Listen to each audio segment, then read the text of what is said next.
എല്ലാവർക്കും നമസ്കാരം. Feel the ഹാപ്പിനെസ്സിൻ്റെ അടുത്തൊരു എപ്പിസോഡിലേക്ക് സ്വാഗതം. നമ്മൾ ഇന്ന് പ്രിപ്പയർ ചെയ്യാൻ പോകുന്നത് ഒരു മട്ടൺ റോസ്റ്റാണ്. എളുപ്പത്തിൽ എങ്ങനെ വീട്ടിലൊരു മട്ടൺ റോസ്റ്റ് ഉണ്ടാകുന്ന നോക്കാം. അതിനിടെ ഒരു 1.5 കിലോ മട്ടൺ എടുത്ത് വെച്ചിട്ടുണ്ട്. ഒരു 5 സവാളുള്ളി നീളത്തിലരിഞ്ഞത്, അതുപോലെ തന്നെ പച്ചമുളക്, ഇഞ്ചി, ഒരു വലിയ കഷ്ണം ഇഞ്ചി, ഒരു 10 വെളുത്തുള്ളി എന്നിവ നീളത്തിലരിഞ്ഞെടുക്കുക. ഇതിൻ്റെ ഒരു ചെറിയ പോർഷൻ ഇതിൻ്റെ എല്ലാത്തിൻ്റെ ഒന്ന് മാറ്റി വെച്ചേക്കാം നമുക്ക് റോസ്റ്റ് ചെയ്യാൻ എടുക്കാൻ. ബാക്കിയുള്ള എല്ലാം കൂടി എടുത്തതിന് ശേഷം നമുക്ക് മട്ടണുമായിട്ട് മിക്സ് ചെയ്യാനായിട്ട് ഒരു പ്രഷർ കുക്കറിലോട്ട് ഇടുക. ഏകദേശം ഒരു 3 ടീസ്പൂൺ കാശ്മീരി ചില്ലിയാണ് ഞാൻ ആഡ് ചെയ്തിരിക്കുന്നത്. അതിനൊപ്പം തന്നെ 3 ടീസ്പൂൺ മല്ലിപ്പൊടി ആഡ് ചെയ്തിരിക്കുകയാണ്. ഏകദേശം ഒരു 1/4 ടീസ്പൂൺ മഞ്ഞൾപ്പൊടി ആഡ് ചെയ്യുന്നു. ഏകദേശം ഒരു ടീസ്പൂൺ കുരുമുളക് പൊടി,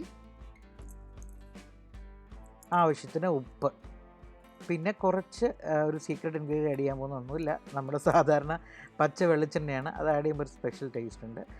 വെളിച്ചെണ്ണ ഒഴിച്ച് ജസ്റ്റ് ഇതിനെ ഒന്ന് മിക്സ് ചെയ്യുക.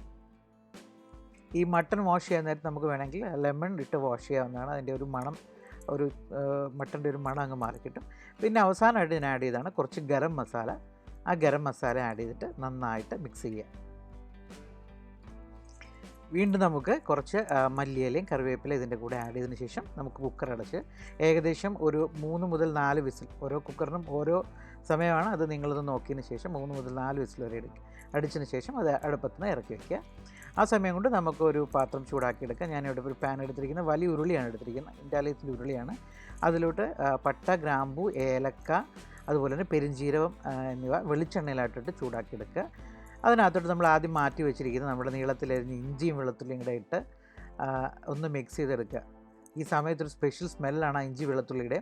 ആ ഒരു പച്ച മണം മാറുന്നത് വരെ ഏകദേശം ഇത് നന്നായിട്ടൊന്ന് മിക്സ് ചെയ്ത് കൊടുക്കുക. നന്നായിട്ടൊന്ന് പതുക്കെ ഒന്ന് ഫ്രൈ ചെയ്തെടുക്കുക.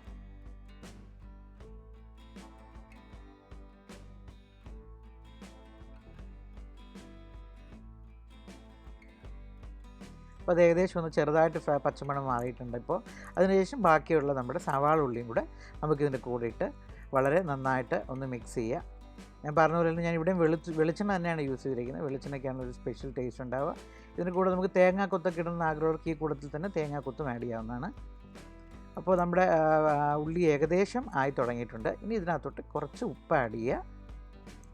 അത് സ്പൈസസ് എല്ലാം വളരെ കുറച്ചാണ് വീണ്ടും നമ്മൾ ആഡ് ചെയ്യുന്നത്, കാരണം നമ്മൾ നേരത്തെ കുക്ക് ചെയ്തപ്പോൾ സ്പൈസസ് നന്നായിട്ടിട്ടുണ്ട്. അതുകൊണ്ട് ഇതിനകത്ത് രണ്ടാമത് എല്ലാം വളരെ കുറച്ച് എമൗണ്ട് മാത്രം നമ്മൾ ആഡ് ചെയ്യുന്നുള്ളൂ. ഒരു 1/4 ടീസ്പൂൺ മഞ്ഞൾപ്പൊടി ആഡ് ചെയ്ത് കൊടുക്കുക.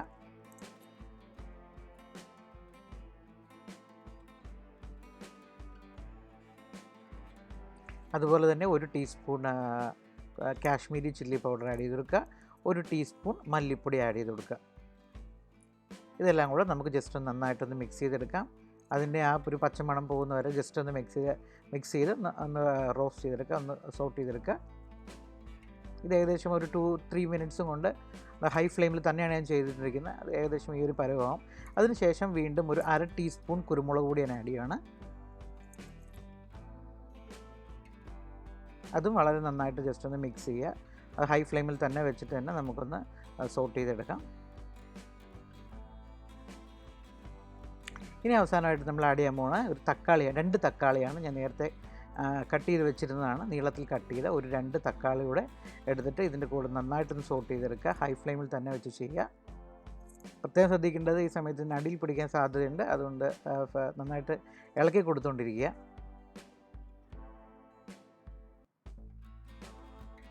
ഇതിൽ ജിഞ്ചർ ഗാർലിക് പേസ്റ്റ് ഞാൻ യൂസ് ചെയ്തിട്ടില്ല, എല്ലാം ഫ്രഷ് ഇൻഗ്രീഡിയൻസ് ആണ് യൂസ് ചെയ്തിട്ടുള്ളത്. അത് താല്പര്യമുള്ളവർക്ക് അങ്ങനെയും ചെയ്യാം. എന്നാൽ ആ പച്ച ഇഞ്ചിയുടെയും വെളുത്തുള്ളിയുടെ ടേസ്റ്റ് കുറച്ചും കൂടെ നന്നായിരിക്കും ഇങ്ങനെ ചെയ്ത് കഴിഞ്ഞാൽ. ഇതിനകത്തോട്ട് അവസാനം ഞാനൊരു കുറച്ച് പെരുംജീരകം പൊടിച്ചത് കൂടെ ആഡ് ചെയ്ത് കൊടുക്കുകയാണ് അവസാനം. അതിനുശേഷം നമുക്കൊരു ചെറിയൊരു 2-3 പീസ് നാരങ്ങ കൂടെ കട്ട് ചെയ്തതിൻ്റെ കൂടെ ഒന്ന് മിക്സ് ചെയ്ത് വയ്ക്കാം. അപ്പോഴത്തേക്ക് നമ്മുടെ കുക്കർ ഓപ്പൺ ചെയ്യുക. കുക്കർ ഓപ്പൺ ചെയ്യുമ്പോൾ നമുക്ക് കാണാൻ പറ്റും കറക്റ്റായിട്ട് വെന്തിട്ടുണ്ട്. ഇതൊരു ഞാൻ 3 വിസിൽ അടിച്ചതാണ്. അതെല്ലാം കൂടെ നമുക്ക് വീണ്ടും ഈ ഉരുളിക്കകത്തോട്ട് ട്രാൻസ്ഫർ ചെയ്യുക. റോസ്റ്റ് ചെയ്ത സവാളയിലോട്ടും ഇടുക. ഞാൻ ഒട്ടും വെള്ളം ഒഴിക്കാതെയാണ് ഈ മട്ടൺ വേവിച്ചിരിക്കുന്നത്. അതുകൊണ്ട് തന്നെ നമുക്ക് കാണാൻ മട്ടനകത്ത് വെള്ളം ഇറങ്ങിയിട്ടുണ്ട് അത്യാവശ്യം. അതുകൊണ്ടാണ് നമ്മൾ അധികം വെള്ളം ഒഴിക്കാത്തത്. പിന്നെ ഇത് റോസ്റ്റഡ് സ്റ്റൈലിൽ കിട്ടണമെങ്കിൽ ഇതുപോലെ തന്നെ ചെയ്താലേ ശരിയാവുള്ളൂ, അല്ലെങ്കിൽ ഒത്തിരി വെള്ളമായിപ്പോൾ. ഇതിന് ശേഷം ഇതൊന്ന് ജസ്റ്റ് ഒന്നും കൂടെ ഒന്ന് മിക്സ് ചെയ്ത് അത്യാവശ്യം എണ്ണ ഒന്ന് തെളിയുന്നത് വരെ നമുക്കിതിനെ ഒന്ന് ഹൈ ഫ്ലെയിമിൽ തന്നെ വെച്ച് റോസ്റ്റ് ചെയ്ത് കൊടുക്കാം. ഇടയ്ക്കൊന്ന് മിക്സ് ചെയ്ത് കൊടുക്കുക. ഇത് വീണ്ടും നമുക്ക് ഈ മട്ടൺ ഇട്ടതിന് ശേഷം കുറച്ചും കൂടെ ഞാനിതിൻ്റെ പുറത്തോട്ട് ഫ്രഷായിട്ട് പൊടിച്ച് വെച്ചിരിക്കുന്ന നമ്മുടെ പെരുംജീരകം ആഡ് ചെയ്യുകയാണ്. ആ കുക്കിംഗ് കറക്റ്റാണ്. നമുക്കറിയാം നെല്ലി പീസിൻ്റെ ഉള്ളിലൊക്കെ ബോൺ മാരോ ഇരിക്കുന്നത് നമുക്ക് കാണാൻ പറ്റുന്നുണ്ട്. അപ്പോൾ കറക്റ്റ് കുക്കിംഗ് ആണ്. ഓവർ കുക്കിംഗ് ആണ്, അതെല്ലാം ഇളകിപ്പോവും, എല്ല് മാത്രമേ ഉണ്ടാവുള്ളൂ. ഇനി അവസാനമായിട്ട് നമുക്കിതിന് മുകളിലോട്ട് കുറച്ച് തൈര് ആഡ് ചെയ്യാം. കട്ട തൈര്, ഫ്രഷ് തൈരാണ്, പുളി ഇല്ലാത്ത തൈരാണ്. ഞാനത് വീട്ടിലുണ്ടാക്കിയ തൈരാണ്. അതിനുശേഷം കുറച്ച് മല്ലിയിലയും കൂടി ഇടുക. ഇത് ഒരു 3-4 മിനിറ്റ് ഇതെല്ലാം കൂടി ഇട്ടതിന് ശേഷം നമുക്കിതൊന്ന് ഇളക്കിയെടുക്കാം. വളരെ നന്നായിട്ടൊന്ന് മിക്സ് ചെയ്തതിന് ശേഷം നമ്മുടെ മട്ടൺ റോസ്റ്റ് അപ്പോഴത്തേക്കും റെഡിയാവും. ഏതായാലും തൈരിട്ടിട്ട് അധികം ഇളക്കാതിരിക്കുന്നതാണ് നല്ലത്. അപ്പോൾ നമ്മുടെ മട്ടൺ റോസ്റ്റ് റെഡിയായിരിക്കുകയാണ്. ഇനി നമുക്കിതിനെ വാങ്ങിയെടുക്കാം. ഞാനിന്ന് കഴിക്കാൻ പോകുന്നത് കുറച്ച് റൈസും കുറച്ച് തൈരും അതിൻ്റെ കൂടെ തന്നെ റോസ്റ്റും കുറച്ച് ബീറ്റ്റൂട്ട് മെഴുക്കുവരട്ടി ഉണ്ടായിരുന്നു, അതും കൂടെ ചേർത്താണ് കഴിക്കുന്നത്. അടിപൊളിയാണ്. ഇത് വളരെ പെട്ടെന്ന് വീട്ടിൽ ചെയ്യാവുന്ന ഒരു റെസിപ്പിയാണ്. എല്ലാവരും കുക്കറുള്ളതുകൊണ്ട് പെട്ടെന്ന് തീരും. എല്ലാവരും ട്രൈ ചെയ്ത് നോക്കുക. Thank you for watching. Feel the happiness. Please subscribe to channel for more video.